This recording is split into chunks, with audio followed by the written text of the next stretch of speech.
నేను ఎవరిపైనా కక్ష సాధించలేదు. వైసీపీ మాజీ మంత్రి సిదిరి అప్పలరాజు శ్రీకాకుళం జిల్లా పలాస పోలీస్ స్టేషన్లో శనివారం మధ్యాహ్నం 2 గంటల నుంచి రాత్రి 9:45 వరకు మాజీ మంత్రి సిదిరి అప్పలరాజుపై విచారణ కొనసాగింది. దాదాపు 7:45 పాటు పోలీసులు పలు కోణాల్లో విచారించారు. అనంతరం ఆయన మాట్లాడుతూ జగన్ ఆశయాలు నచ్చి రాజకీయాల్లోకి వచ్చానన్నారు.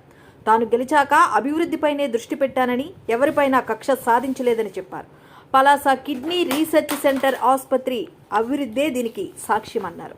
ఎన్నికల్లో ఓడిపోయినాడు, దానికి రకరకాల కారణాలు. మా ప్రయత్నంలో లోపం లేదు, మా చిత్తశుద్ధిలో లోపం లేదు, ప్రజలకు మంచి చేయడంలో మా యొక్క ఆలోచనలో ఎక్కడా తేడా లేదు. కానీ ఇదేం పరిపాలన? అప్పుడు వేశారు 2019 ముందు 17-19 మధ్య 2 సంవత్సరాల్లో ఒక 4-5 ఎఫ్ఐఆర్లు వేశారు. డోక్ హరీష్ అనే కుర్రవాడు ఆడిని కొట్టేస్తే ఎవరు పట్టించుకోకపోతే పెద్ద ఎత్తున ప్రజలందరూ ఉద్యమం చేశారు. వాళ్ళతో పాటుగా మేము కూడా ఉద్యమం చేశాం. దానికి ఎఫ్ఐఆర్. తిత్లీ పరిహారం అందరికీ ఇవ్వండి, పార్టీలు చూడొద్దు అని అన్నందుకు అదొక ఎఫ్ఐఆర్. ప్రత్యేక హోదా ఇవ్వండి అని అడిగినందుకు అదొక ఎఫ్ఐఆర్. ఈరోజు ఎలక్ట్రికల్ ఛార్జెస్ ఎందుకు పెంచుతున్నారు, మీరు పెంచడానికి హామీ ఇచ్చారు కదని చంద్రబాబు గారిని అడిగినందుకు ఒక ఎఫ్ఐఆర్. మైనర్ గర్ల్కి న్యాయం చేయండి అని అడిగినందుకు ఒక ఎఫ్ఐఆర్. పోలీస్ స్టేషన్లో హత్యా ప్రయత్నం జరిగితే మీరు రెస్పాండ్ అవ్వరని అడిగినందుకు ఒక ఎఫ్ఐఆర్. నకిలీ మద్యం గురించి అడిగితే ఒక ఎఫ్ఐఆర్. ఏకంగా అటెంప్టెడ్ మర్డర్ కేసు పెట్టింది. వైఎస్ఆర్ కిడ్నీ హాస్పిటల్ మీద ఉన్నటువంటి బోర్డులు పీకి పందిరేసి వీళ్ళు వేరే బోర్డులు అతికించు అడిగినందుకు ఒక ఎఫ్ఐఆర్. ఇక్కడ ఎక్కడైనా ప్రజాస్వామ్యం, రాజ్యాంగం ఉన్నదా? ఒకటి చెప్పదలుచుకున్నా,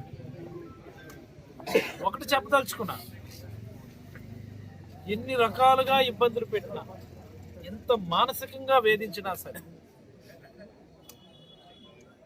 ప్రజల పట్ల మాకున్నటువంటి కమిట్మెంట్ కానీ, ఆలోచన విధానాన్ని కానీ ఇసుమంతైనా కానీ మార్చలేరని ఈ సందర్భంగా ఈ పాలక పక్షానికైతే నేను తెలియజేయదలుచుకున్నాను. జగన్మోహన్ రెడ్డి గారు మాకు చెప్పిన మాట కూడా అదే, అధికారంలో ఉన్నప్పుడు కూడా మనకు అధికారం ఇచ్చింది ప్రజలందరికీ మంచి చేస్తామని.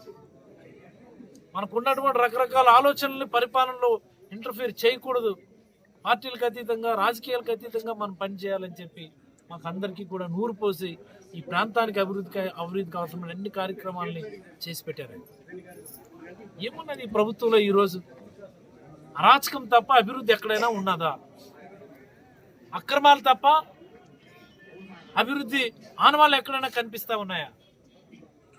మేము చేసిన శంకుస్థాపనలు వెళ్ళి మీరు శంకుస్థాపన చేసుకొని జరగాలి, మళ్ళీ మా చెల్లికి పెళ్ళి అన్నట్టు మీరు శంకుస్థాపన చేసుకోండి. ఒక ప్రాజెక్ట్ తీసుకొని రాగలిగారా ఈ పలాసకి? ఒక ప్రాజెక్టు అసలు మీకు అవగాహన ఉందా? ఏ ప్రాజెక్టులు ఇంకెక్కడ తెచ్చుకోవచ్చు అనేది? అభివృద్ధి మీద దృష్టి పెట్టండి. అరాచకాల మీద, అక్రమాల మీద, నాలాంటి వ్యక్తుల మీద అక్రమ కేసులు పెట్టడం మీద కాదు, అన్నిటినీ తెగించి నిలబడు. ఒకటి క్లారిటీ వచ్చింది, under any circumstances I will be behind the bars at some point of time. మెంటల్గా ప్రిపేర్ అయిపోయినాం. మా మిస్సెస్ కూడా చెప్పాం, నేనైతే తప్పు చేయను, కానీ నా మీద ఏదైనా ఇలాంటిది ఏదైనా జరిగితే అది అక్రమము అన్యాయం తప్ప మరొకటి కాదు అని చెప్పాను నేను. మా ఆవిడ కూడా, జగన్మోహన్ రెడ్డి గారికి కూడా చెప్పాను. ప్రశ్నించినందుకు కేసా? మొన్న దేవాలయం స్టాంపీడ్ అయింది, ఆ రోజు కూడా ప్రశ్నించాం. ఇక్కడ ప్రభుత్వ వైఫల్యం ఉంది కదా అని. మేబీ దాని మీద కూడా కేసు పెడతారేమో నాకు అనిపిస్తుంది. ఏంటంటే ప్రశ్నించామంటే దానికి బహుమానం ఒక అక్రమ కేసు. ఒక ప్రశ్నకి ఆన్సర్ ఒక అక్రమ కేసు అయినదే తప్ప వీళ్ళు ఇంత ఆవేదనగా ప్రశ్నిస్తున్నారు. ఎక్కడ తప్పు జరుగుతుందని ఇప్పుడున్నటువంటి పాలక పక్షంలో ఎవరు ఆలోచించారు? ఇది చాలా తప్పిది, చాలా తప్పిది. మామూలు కూడా అందరూ అంటుంటారు మనం వచ్చిన తర్వాత కూడా అలగ చేయాలి అనుకోని. నేను అలాంటి వాటికి వ్యతిరేకం. నేను ఈరోజు నిజంగా చెప్తున్నాను, నేను రాజకీయాల్లోకి వచ్చింది వెంజెన్స్ పాలిటిక్స్ కోసం మేము రాలా, ప్రో డెవలప్మెంట్ పాలిటిక్స్ మీద మేము రాజకీయాల్లోకి వచ్చాం. ప్రతిపక్షంలో ఉన్నప్పుడు అలాగే ఉన్నాం, అధికారంలో ఉన్నప్పుడు అలాగే ఉన్నాం. ఈరోజు ప్రతిపక్షంలో కూడా అభివృద్ధి మీద, అక్రమాల మీద ప్రశ్నిస్తూనే ఉంటాం. రేపు మళ్ళీ మాకు ఖచ్చితంగా అవకాశం వస్తుంది జగన్మోహన్ రెడ్డి గారి దయ వల్ల, మా కార్యకర్తలందరి ఆశీర్వాదం వల్ల. అప్పుడు కూడా మళ్ళీ అభివృద్ధి మీదే దృష్టి పెడతాం, not on vengeance. Once again I'm reiterating my words, no vengeance. ధన్యవాదాలు. సహకరించినటువంటి మీకు అందరికీ కూడా. నాకు నోటీసులు ఇచ్చినటువంటి సందర్భం ఒక్క నిమిషమే మాట్లాడతాను. ఏం చేద్దంటే నా మీద సుమారుగా 8 కేసులు ఈ ప్రభుత్వం వచ్చిన తర్వాత కట్టినారు. ఎఫ్ఐఆర్లు అడిగితే వాటిని కూడా మీరు త్రూ కోర్టు ద్వారా, త్రూ ఆర్టీఐ ద్వారా తెచ్చుకోండి అన్నటువంటి సమాధానం చెప్పడం తెలిసింది. మరి ఈరోజు నాకు నోటీసులు ఇచ్చి విచారణ పిలిచినటువంటి సందర్భం చాలా ఆశ్చర్యకరమైనటువంటి సందర్భం. మన పలాసలో ఒక మైనర్ గర్ల్, వాళ్ళ అమ్మ ఇద్దరూ కలిసి పోలీస్ స్టేషన్కి వచ్చి కంప్లైంట్ ఇచ్చి మీ మీడియా మిత్రులతో మాట్లాడినటువంటి మాటలు నాకు వేధించి వెంటాడి అర్ధరాత్రి నా మీద దాడి చేశారని, అనేక సందర్భాల్లో నాకు ఇష్టం లేకపోయినా బలవంతంగా బండెక్కించి అబ్యూజ్ చేసి నన్ను చాలా ఇబ్బందులు పెట్టారని నేరుగా అమ్మాయి చెప్పినటువంటి సందర్భంలో ఆ అమ్మాయి వాళ్ళ అమ్మ పోలీసులు ఏ మేరకు యాక్షన్ తీసుకుంటున్నారటువంటి సందర్భంలో ప్రత్యేకంగా మాకు వచ్చి దీనిపైన మీరు మా తరపున ప్రశ్నించండి అని అడిగిన తర్వాత ఈ కేసు ఒక మైనర్ గర్ల్ మీద అర్ధరాత్రి వెంటాడి చేసినటువంటి దాడి ఒక పథకం ప్రకారం, అలాగే ఒక మైనర్ గర్ల్ మానసికంగా ఏ మాదిరి ఇబ్బంది పడ్డాదో వాళ్ళ చేస్తుంది అన్నటువంటి చెప్పినప్పుడు పోక్సో యాక్ట్ అట్రాక్ట్ అవుతుంది, లేదా హత్యాయత్నం కేసు అట్రాక్ట్ అవుతుందని మీడియాలో మాట్లాడినందుకు, అదే సందర్భంలో పోలీస్ స్టేషన్లోనే ఒక 2 వైఎస్ఆర్ కాంగ్రెస్ పార్టీ కార్యకర్తల మీద పోలీసుల సమక్షంలోనే హత్యా ప్రయత్నం జరిగింది.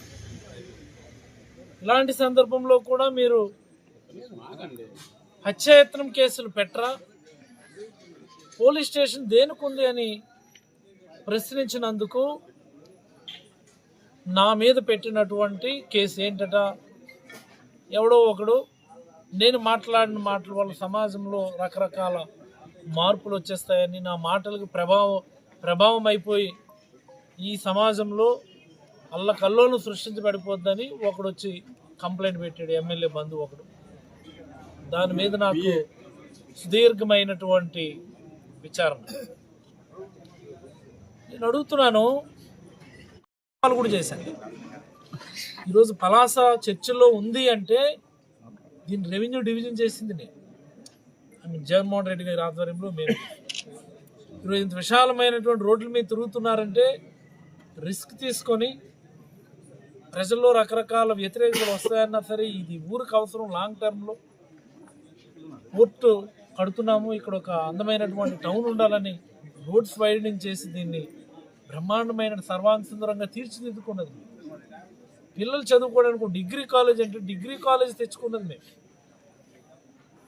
కిడ్నీ జబ్బులతో పిట్ట రాలిపోతూ ఉంటే వాళ్ళ కోసమే బ్రహ్మాండమైన 200 పడకల వైఎస్ఆర్ రీసెర్చ్ హాస్పిటల్ కట్టించుకున్నది మేము. ఇంటింటికి మంచినీరు ఎక్కడో హిరమండలం రిజర్వాయర్ నుంచి వంశధార నీటిని ఇంటి వద్దకు చేర్పించింది మేము. ఈ జిల్లా వలసమే బ్రతుకుతుందని చెప్పి పోర్టు కట్టించుకున్నది మేము. ఈ ఊరు అభివృద్ధి చెందాలని, ఈ ప్రాంతం అభివృద్ధి చెందాలని, ఈ జిల్లా అభివృద్ధి చెందాలని జగన్మోహన్ రెడ్డి గారి అడుగులో అడుగు వేసి నిరంతరం రాత్రి అనక పగలనక కృషి చేసి మొన్నటి ఎన్నికల్లో ఓడిపోయినాడు. దానికి రకరకాల కారణాలు. మా ప్రయత్నంలో లోపం లేదు, మా చిత్తశుద్ధిలో లోపం లేదు, ప్రజలకు మంచి చేయడంలో మా యొక్క ఆలోచనలో ఎక్కడా తేడా లేదు. కానీ ఇదేం పరిపాలన ఇది? అప్పుడు వేస్తారు 2019 ముందు 17-19 మధ్య 2 సంవత్సరాల్లో ఒక 4-5 ఎఫ్ఐఆర్లు వేస్తారు. డోక్ హరీష్ అనే కుర్రవాడు ఆడిని కొట్టేస్తే ఎవరు పట్టించుకోకపోతే పెద్ద ఎత్తున ప్రజలందరూ ఉద్యమం చేశారు, వాళ్ళతో పాటుగా మేము కూడా ఉద్యమం చేస్తాం. దానికి ఎఫ్ఐఆర్. తిత్లీ పరిహారం అందరికీ ఇవ్వండి, పార్టీలు చూడొద్దు అని అన్నందుకు అదొక ఎఫ్ఐఆర్. ప్రత్యేక హోదా ఇవ్వండి అని అడిగినందుకు అదొక ఎఫ్ఐఆర్. ఈరోజు ఎలక్ట్రికల్ ఛార్జెస్ ఎందుకు పెంచుతున్నారు, మీరు పెంచడానికి హామీ ఇచ్చారు కదని చంద్రబాబు గారిని అడిగినందుకు ఒక ఎఫ్ఐఆర్. మైనర్ గర్ల్కి న్యాయం చేయండి అని అడిగినందుకు ఒక ఎఫ్ఐఆర్. పోలీస్ స్టేషన్లో హత్యా ప్రయత్నం జరిగితే మీరు రెస్పాండ్ అవ్వరని అడిగినందుకు ఒక ఎఫ్ఐఆర్. నకిలీ మద్యం గురించి అడిగితే ఒక ఎఫ్ఐఆర్, ఏకంగా అటెంప్ట్ మర్డర్ కేసు పెట్టి